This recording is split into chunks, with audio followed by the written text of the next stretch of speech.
Jeremiah Campbell here with Brickworks Property Restoration. Today, we're going to talk about how to keep or maintain your porch and prepare it for the harsh winter months ahead.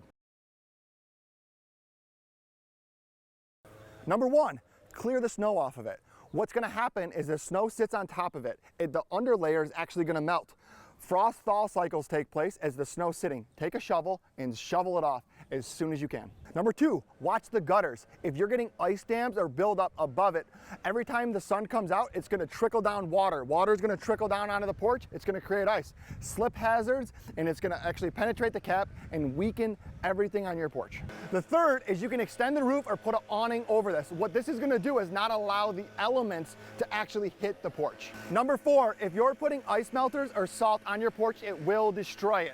Use the snow removal as fast as possible and use sand to grit and give a grip rather than melting the ice. If your porch is in need of repair or rebuild, give us a call at 586-868-3234.